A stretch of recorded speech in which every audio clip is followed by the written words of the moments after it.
Acá en Orcón, 21 de mayo de 2024. Lorenzo de Medici y los sabios de la Academia. La renovación de las letras y del pensamiento.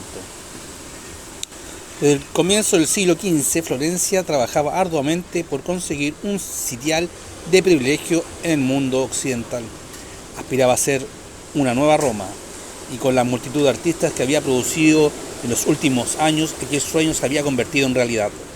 Fra Angelico, Filippo Lippi, Ghiberti, Donatello, Brunelleschi, Michelozzo, Ghirlandaio, Della Robbia y otros muchos la estaban transformando en el corazón de un renacimiento que pronto se esparciría por Europa.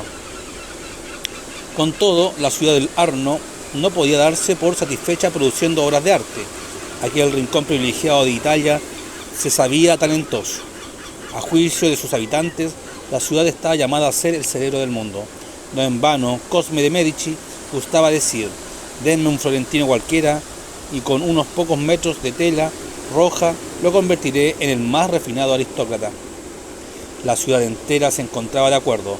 Florencia había nacido para ir al frente. Un aspecto esencial de esta primacía lo aportó el contacto con la lengua y la cultura de Grecia. Por los años 1420 y 1430, muchos sabios griegos emigraron a Florencia y su refinada cultura no tardó en llamar la atención de sus anfitriones. Más adelante, en 1439, la ciudad recibió una delegación de griegos ortodoxos, llegados para el concilio ecuménico de ese año. Aquellos eruditos causaron honda impresión entre los florentinos. Discutían de teología y filosofía con la misma pasión con que ellos lo hacían de política. Sus debates estaban salpicados de términos técnicos, sutiles distinciones y largas citas de antiguos filósofos, especialmente del sugestivo Platón. ¿Qué mejor que aquellos torneos dialécticos para impresionar a la concurrencia? Con estos preliminares, la ciudad no ofreció resistencia al hechizo del helenismo. 50 años más tarde, los florentinos podían envanecerse de haber recogido lo mejor de la herencia bizantina. La rápida asimilación de los textos antiguos, su traducción al latín y la difusión de comentarios aseguró a la ciudad un prestigio sin precedente. Florencia había extraído de Grecia, y más específicamente de Platón, los fundamentos de una síntesis universal. Todo este proceso tal vez no hubiera sido posible sin la colaboración de los Medici, la familia que guiaba con mano firme y mente clara los destinos de la ciudad.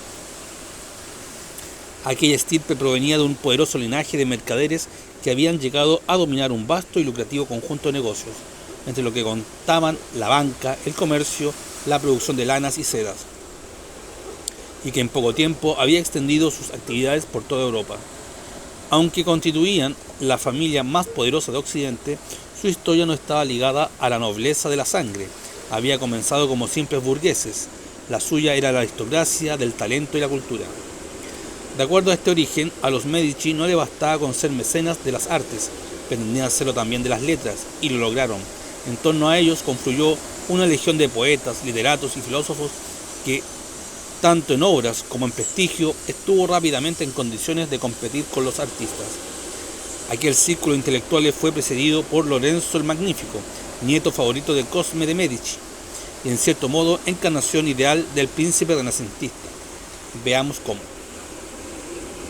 El Magnífico heredó el gobierno de la ciudad en 1469. Su primera aparición pública indicó a las claras su talento. Poco después de la muerte de su padre, cuando todos pensaban que se abalanzaría a asumir el poder que le correspondía por apellido, afirmó en público que sus intereses privados no le dejaban tiempo para la política.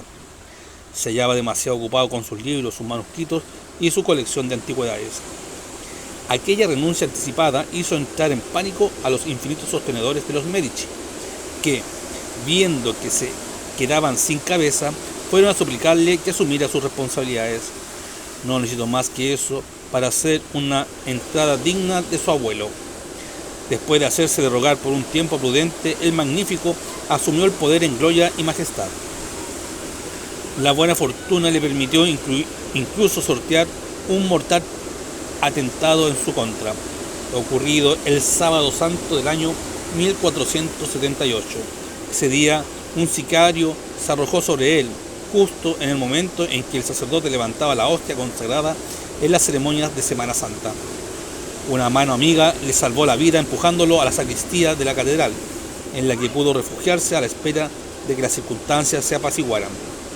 La conjura, fraguada por una familia rival, los Pazzi, fracasó exclusivamente por la oposición del pueblo, que no vio ninguna razón sensata para acabar con Lorenzo y sí muchas para conservarlo. A pesar de las turbulencias que siguieron al delito, más de 80 involucrados, incluso el arzobispo de Florencia, pagaron aquel atentado con su vida. Desde ese momento hasta el final de su reinado, Lorenzo no volvió a pasar angustias. En realidad, aquel Medici tenía madera estadista. Su gobierno, tal como el de su antecesor, era sutil y discreto. Nadie dudaba de que hasta las más mínimas decisiones ciudadanas pasaban por su aprobación. Pero Lorenzo no hacía alarde de ello. Le gustaba permanecer tras bambalinas. Su talento político y su habilidad diplomática convirtieron aquellos años de gobierno en una época de paz y prosperidad para Florencia. Salvo por sus vestidos, el Magnífico no era hombre de apariencia refinada.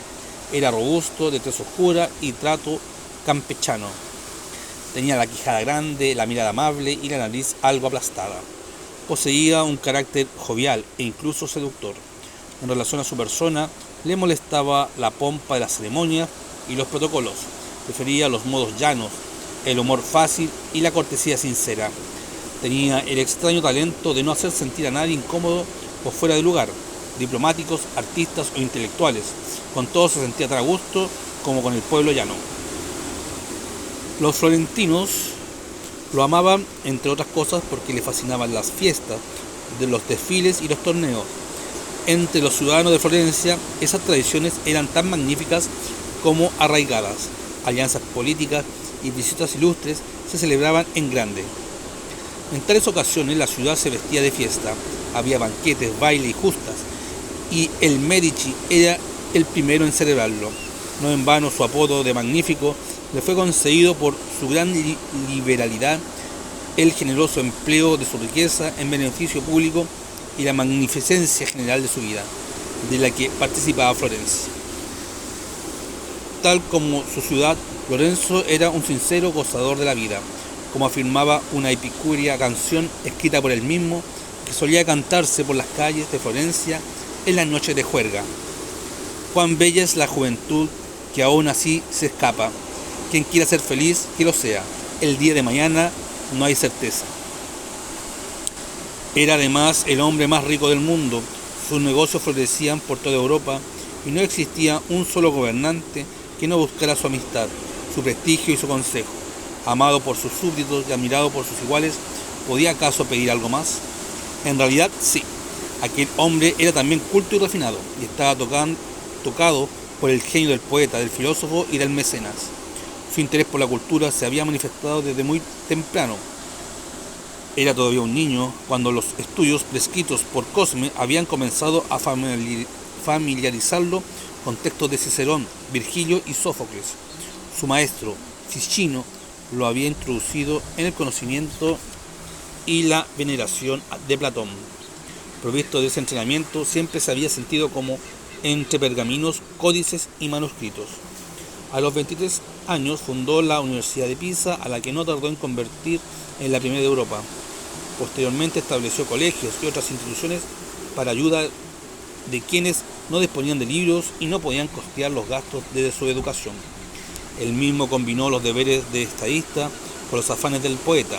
Sus composiciones hicieron renacer el género bucólico, siguiendo las huellas de Virgilio. Incluso cultivó la poesía amorosa, inspirándose en su propia musa, Lucrezia Donati. También escribió algunas novelas cortas e incursionó en la poesía religiosa. Seguramente no creó ninguna obra maestra, pero sí demostró cultura, erudición y buen gusto. Con tales antecedentes no resulta extraño que sintiera ligado a los hombres cultos de la época. Por su palacio siempre giraba una pequeña multitud de estudios, seguros de su estima y orgullosos de su apoyo. Su mecenazgo aristócrata y liberal mostró pronto consecuencias insospechadas. Muchos príncipes italianos comenzaron a imitarlo. Los en Ferrara, los papas en Roma, los Sforza en Milán. Todos ellos compitieron en la promoción de artistas e intelectuales, creando una de las épocas más brillantes en la historia de la cultura europea. No sin razón se ha dicho que, sin la poderosa personalidad de Lorenzo, difícilmente podría explicarse el Renacimiento italiano. Entre los más notables intelectuales que giraban en torno al Magnífico se contaba Marsilio Ficino, Giovanni Piccola della Mirandola, Angelo Poliziano, Cristoforo Landino. Eran sabios de largas genealogías, contaban entre sus antecesores a Petrarca y a Boccaccio. En calidad de expertos, traducían antiguos manuscritos, escribían poesía, redactaban comentarios filosóficos y convertían de paso a Florencia en un auténtico hervidero de ideas. No se trata de disquisiciones ociosas. Los estudiosos que habían producido Italia en aquel siglo de cambios se habían mostrado siempre a la altura de las circunstancias. Algunos se habían revelado capaces de remecer la estructura social y política de Europa con sus hallazgos. Vaya como muestra un solo ejemplo. En el año 1440, el sabio filósofo Lorenzo Valla, al servicio del rey de Nápoles, había logrado demostrar la falsedad de un documento político clave para la época. Lorenzo Valla era un estudioso serio y refinado. De acuerdo a los tiempos, amaba la antigüedad, si bien con un énfasis especial en la filosofía platónica y en el latín preciso y elegante de Cicerón. Despreciaba a la escolástica tanto como a la lengua vulgar, y si de él hubiera dependido, tal vez hubiera prohibido por ley el italiano. Desde muy joven había desarrollado su magisterio en la Universidad de Pavia, pero en torno al 1430 las circunstancias cambiaron bruscamente, obligándolo a vagar por media Italia en busca de empleadores y mecenas. Fue precisamente uno de estos quien lo estimuló a estudiar la donación de Constantino. En aquel tiempo los papas basaban su poder temporal sobre Roma y sus alrededores en la antigua creencia de que el emperador Constantino, después de haberse convertido al cristianismo, había delegado en su obispo el gobierno de la ciudad. Como prueba se exhibía un documento que sancionaba la voluntad imperial de poner en manos del Papa las riendas de Roma. Valla, sin embargo, logró demostrar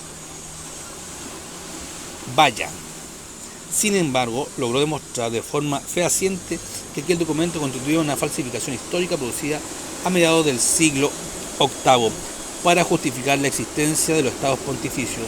Según sus investigaciones, 4 siglos después de Constantino, cuando ya el Papa gobernaba Roma desde hacía mucho tiempo, se había pretendido legitimar aquel poder generando un pergamino que lo acreditara. La desmitificación realizada por Valla poseía un evidente contenido político. Había sido expuesta precisamente cuando Alfonso Aragón, su mecenas, se hallaba en guerra con el papado, pero su significado era de largo alcance. Aquel documento, hecho trizas por los argumentos filológicos de Valla, poseía una importancia vital en aquellos tiempos.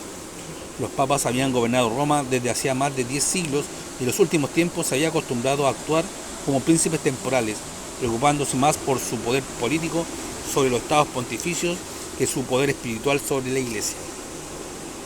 Para un humanista epicúreo y algo anticlerical como Valla, que por cierto terminará sus días en Roma trabajando al servicio del Papa y ordenado sacerdote, se trataba de soñar con la reforma de la Iglesia. Ojalá que pueda ver yo el día, y nada deseo más con fuerza que verlo, especialmente si sucede gracias a mi consejo, que el Papa sea solo el vicario de Cristo y no también del César, afirmaba en su discurso sobre la falsa y engañosa donación de Constantino. Este interés conjunto por la cultura y los asuntos eclesiales era en realidad una de las claves de la época. Según la ecuación que robaba el sueño a los intelectuales del tiempo, la renovación de los estudios necesariamente implicaba la renovación de la cristiandad, porque todo, especialmente la Iglesia, debía rejuvenecerse al soplo de la cultura antigua. Los sabios que rodearon al Magnífico también mezclaron profusamente su amor por la antigüedad con sus inquietudes espirituales. Sus estudios y comentarios buscaban un objetivo análogo al que había pretendido los teólogos escolásticos del siglo XIII, especialmente Alberto Magno y Tomás de Aquino, la renovación intelectual del cristianismo, pero mientras sus antecesores lo habían intentado adoptando la filosofía aristotélica. Los sabios florentinos pretendían hacerlo inspirados en la filosofía platónica.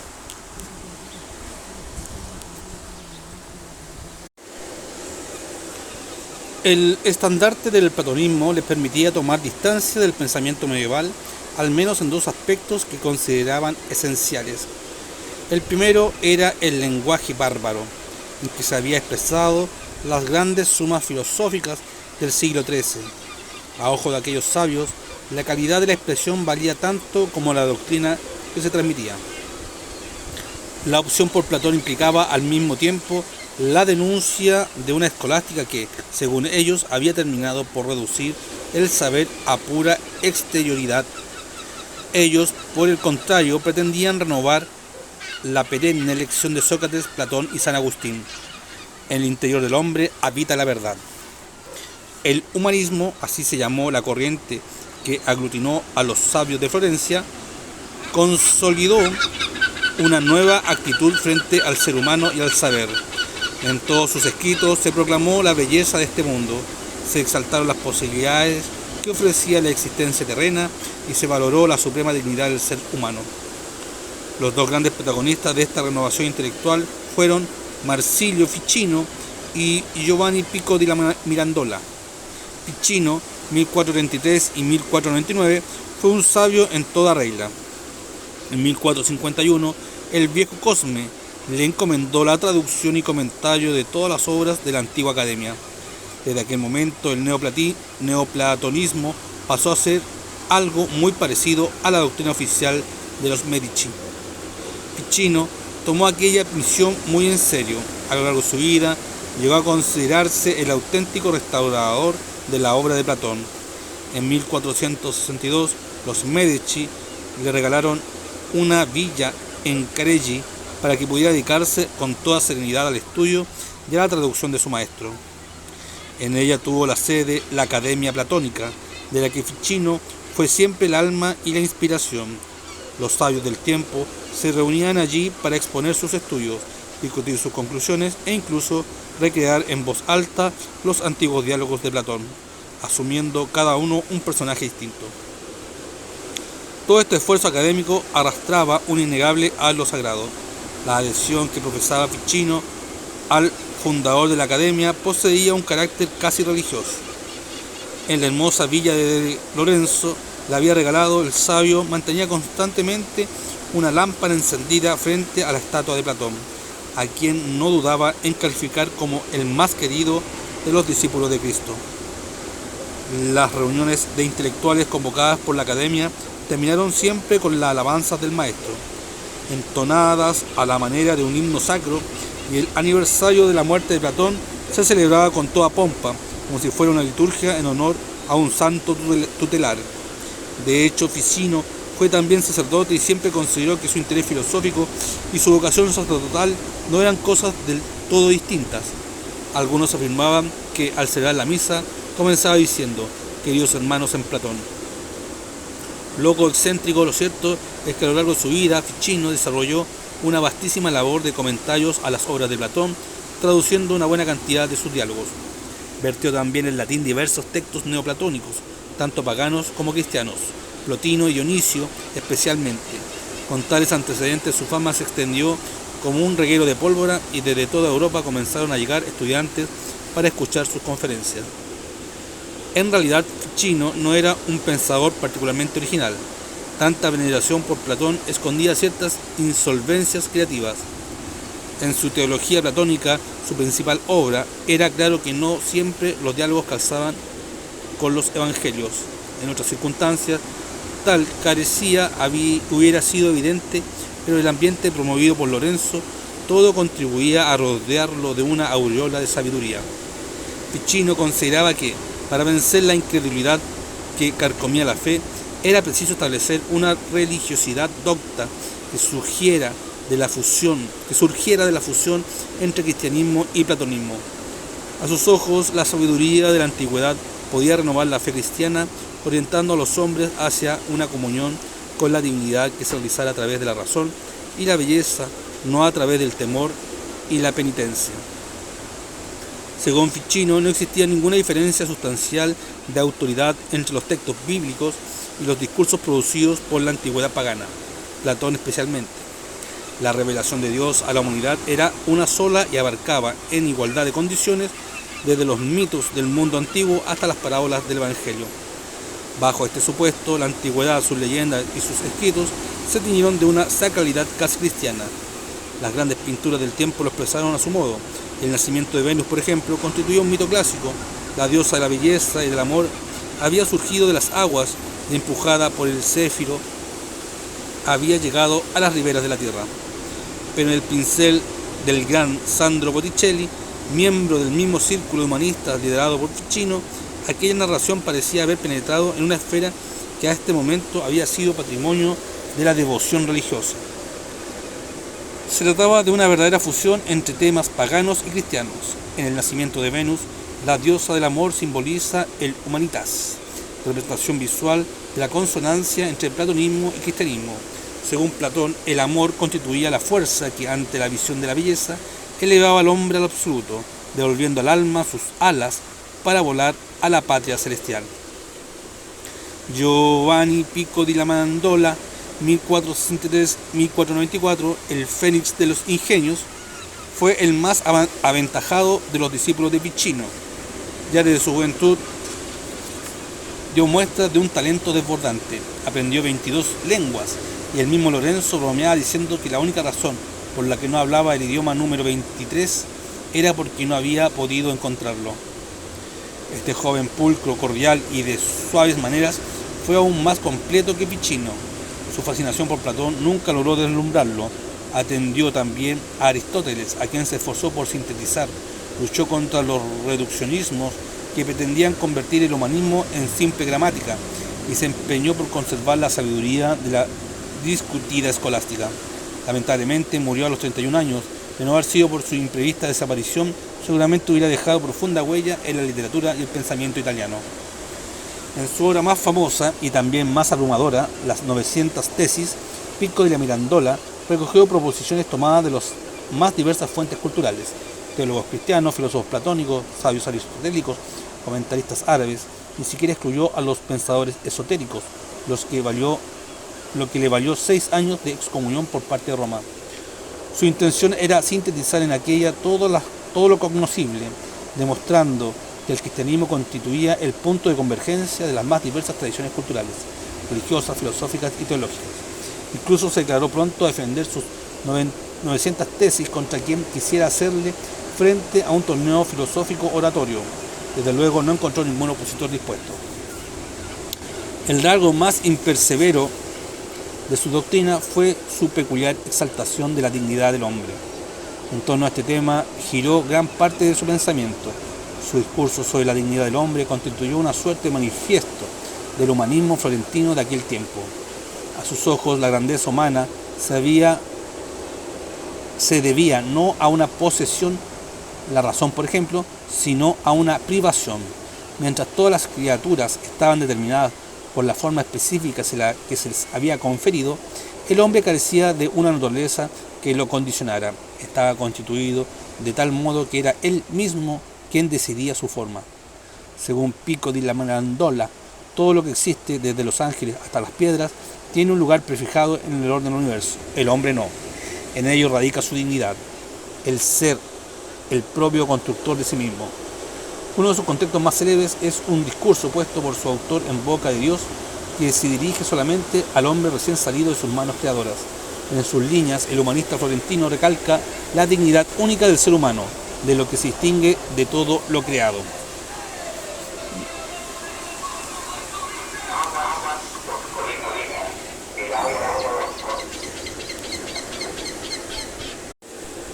No te dimos ningún puesto fijo, ni una faz propia, ni un oficio peculiar, oh Adán, para que el puesto, la imagen y los empleos que desees para ti los tengas y poseas por tu propia decisión y elección. Para lo demás hemos prescrito una naturaleza contenida dentro de ciertas leyes. Tú, no sometido a ningún cauce angosto, te la definirás según tu arbitrio al que te entregué. Te coloqué en el centro del mundo para que volvieras más cómodamente la vista a tu alrededor y mirarás todo lo que existe. Si ni celeste ni terrestre te hicimos, ni mortal ni inmortal, para que tú mismo, como modelador y escultor de ti mismo, más a tu gusto y ahora te forjes la forma que prefieras para ti. Podrás degenerar a lo inferior con los brutos, podrás realzarte a la par de las cosas divinas por tu misma decisión. El meollo de su enseñanza era que el hombre permanecía abierto e indeterminado, como si Dios lo hubiera dejado a medio crear. Al hacerlo, le había otorgado la facultad de crearse a sí mismo. En ello radica la dignidad del ser humano, capaz de despertar la envidia no solo de los brutos, sino de los astros y de las mismas inteligencias supramundanas. En el mismo discurso de la Mirandola ponía en palabras tres ideales nacidos de su concepción de la dignidad del hombre: el derecho inalienable a la discrepancia, el respeto por la diversidad cultural y religiosa, y el derecho al crecimiento y al enriquecimiento de la vida a partir de la diferencia. El humanismo de Piccolo y Mirandola tuvo honda influencia en la mentalidad de su tiempo. Hizo a sus contemporáneos tomar conciencia de las posibilidades del hombre y de su poder creador. Más aún, terminó de dar consistencia a esta vida terrena, aún a costa de diluir la vida del más allá. Se trataba de un gran viraje en torno a las ideas centrales del medioevo. Frente al teocentrismo de otros tiempos, el humanismo proponía una visión distinta que, sin abdicar de Dios ni de la trascendencia, volvía la mirada al hombre, convirtiéndolo en norma y medida de todas las cosas. De frente a aquel entusiasmo por la antigüedad, y más todavía de aquella distancia que exhibían sus cultores con respecto a la cultura medieval, no eran pocos los que se animaban a formular preguntas incisivas. Aquel despertar que bullía en las mentes privilegiadas del tiempo constituía la esperada renovación intelectual de Europa, o se trataba más bien del abandono final de sus raíces cristianas. ¿Era posible que detrás de las doctrinas platónicas y la brusca aparición de los moldes estéticos de la antigüedad, el mundo cristiano se estuviera volviendo pagano? Se trataba de una inquietud manifiesta que previsiblemente no tardaría en convertirse en un áspero debate. Uno de los más radicales protagonistas de esta disputa fue un polémico fraile llamado Girolamo Savonarola, un religioso de costumbres ascéticas, facciones rígidas, boca grande y nariz ganchuda.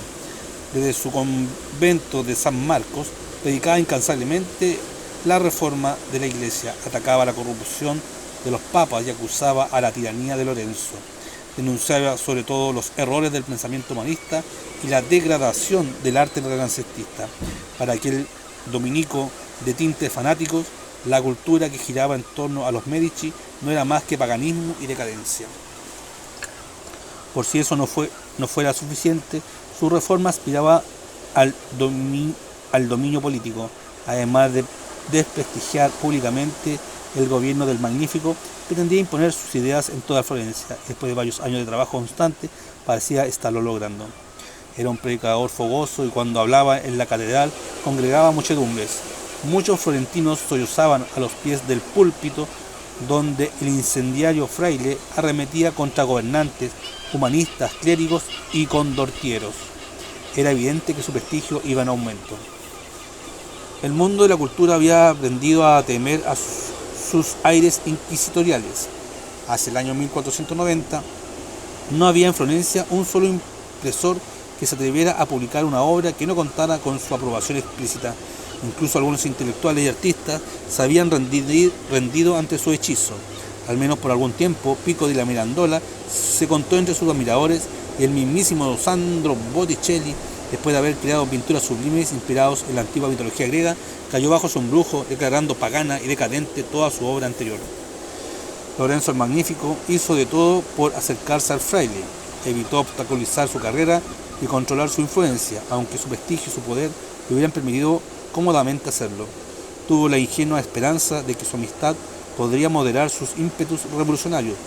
Incluso lo invitó al Palazzo Vecchio a dirigir un sermón a los funcionarios de la señoría. Nada tuvo resultado. Savonarola agradeció el gesto con una brutal prédica dirigida contra tiranos incorregibles que aman la adulación y se niegan a reparar el mal causado.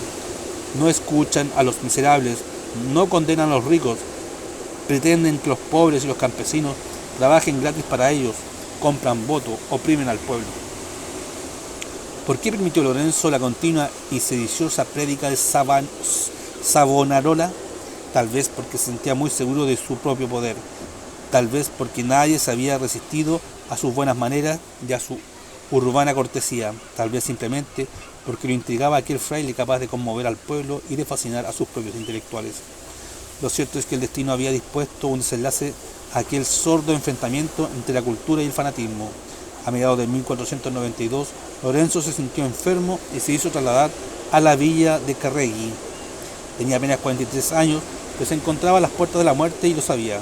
Gastó sus últimos días recibiendo a dignatarios, artistas e intelectuales, muchos de los cuales le debían sus éxitos y su carrera. Mientras tanto, al otro lado de la ciudad, el fraile profetizaba su muerte inminente desde el púlpito de San Marcos. Tenía razón. Pocas semanas más tarde, rodeado por Poliziano, Ficino y Pico di Amendola, Lorenzo abandonaba este mundo para siempre. El poder de Savonarola creció desmesuradamente con esta desaparición. A la muerte de Lorenzo, su hijo Piero de Medici tomó las riendas de Florencia, pero el último vástago de aquella dinastía desconocía por completo el arte que había hecho de su padre el rey de la ciudad.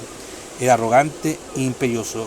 Jamás aceptaba un consejo y por ninguna razón negociaba, cedía o transigía. Por donde fuera, suscitaba odiosidades. Pronto se hizo de una multitud de enemigos en su propia ciudad y, como si no bastara, perdió a sus aliados externos, capitulando de forma vergonzosa al enfrentar a ejércitos franceses en la Toscana. Tras aquella derrota, el último de los Medici fue expulsado de Florencia. Con ello acabó para siempre la edad dorada de la Academia Platónica. De la noche a la mañana, Savonarola se vio convertido en el amo de la ciudad. Era el único con suficiente apoyo popular como para llenar el vacío de poder que dejaba los Médicis a sus espaldas. El fraile no se hizo repetir la invitación 2 veces. Al más puro estilo revolucionario, proclamó a Cristo rey de Florencia y solicitó medidas externas para elevar la moral y las buenas costumbres. Mandó a exponer a las prostitutas, torturar a los jugadores, perforar la lengua de los blasfemos, quemar vivo a los sodomitas.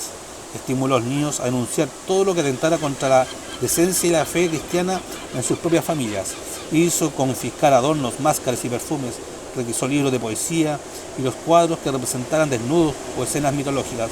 Con todo ello formó una gran hoguera que encendió solemnemente el día martes del carnaval del año 1497.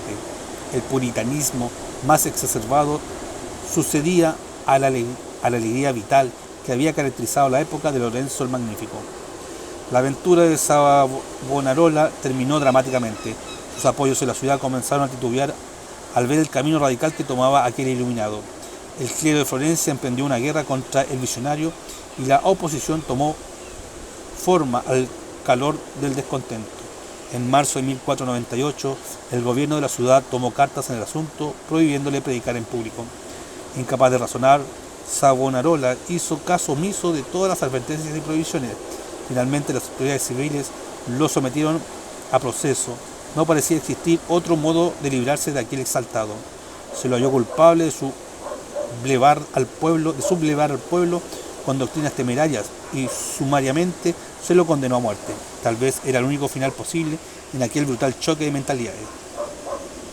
Entre los muchos espectadores que aplaudieron complacidos aquel ajusticiamiento se hallaba uno particularmente importante, el Papa. Es verdad que se hallaba en Roma, a mucha distancia de la hoguera en que se había muerto Savonarola, pero seguía aquellos acontecimientos con particular interés. Durante sus años de gloria, el fraile dominico había atacado al pontífice Alejandro VI, acusándolo de herejía, corrupción y nepotismo. No le había faltado motivos para descargar contra el pontífice. El Papa Borgia era un político hábil e inescrupuloso, que había elevado a su familia como si de una dinastía se tratara. Había nombrado cardenal a uno de sus hijos y general las tropas pontificias al otro. A su hija Lucrecia la había casado para establecer alianzas políticas con los soberanos de su entorno. sus costumbres libertinas escandalizaban a toda la cristiandad. Entre otros abusos, se había permitido designar cardenal al hermano de su favorita. Savonarola no se había quedado acallado ante aquellos excesos. Había enviado escritos a todos los reyes, estadistas, prelados de Europa solicitando la inmediata deposición y castigo del Papa. Sus prédicas incendiarias le habían ganado una excomunión que inmediatamente él se había preocupado de declarar inválida. Desde su púlpito continuaba amenazando al pontífice con la ira de Dios y la fuerza de los ejércitos franceses, a quienes veía la mano del Altísimo. Para la Iglesia, el año 1498 constituyó un momento dramático y tal vez una advertencia. Aquel monje brutal había sido quemado con la anuencia del Papa más disoluto de la historia, Alejandro VI. La barca de Pedro tenía por delante un panorama muy complejo. Muchos creyentes se preguntaban cómo era posible que los dos personajes más notorios de la Iglesia en Italia fueran un fraile salvaje e intolerante y un papa libertino y nepotista. ¿Era posible acometer la empresa de renovar la vida cristiana en estas condiciones? Mientras las únicas opciones fueron Alejandro VI y Girolamo Savonarola, la respuesta era desalentadora. En realidad, durante este corto periodo de tiempo, Florencia se había adelantado a experimentar todos los tipos humanos que Europa vería campear una y otra vez durante el siglo que recién comenzaba. Refinados humanistas, eclesiásticos corruptos y fanáticos reformadores. ¿Dónde estaban los hombres sensatos capaces de fusionar humanismo y cristianismo, renovando al mismo tiempo la Iglesia y la cultura? Porque aquel entonces apenas se les distinguía. Con todo, no hay que apresurarse demasiado. Dentro de pocos años, los más notables herederos de la tradición del humanismo florentino harán propia una lucha que unirá en un solo frente la renovación de la cristiandad y de la cultura, con más sentido común que Ficino y más fortuna que Pico di Mirandola. Abrirán espacios a las ideas del humanismo en la cristiandad y dejarán profunda huella en la historia de la cultura. Entre ellos destacarán dos íntimos amigos igualmente enamorados de la antigüedad y de la Iglesia, Erasmo de Rotterdam y Tomás Moro.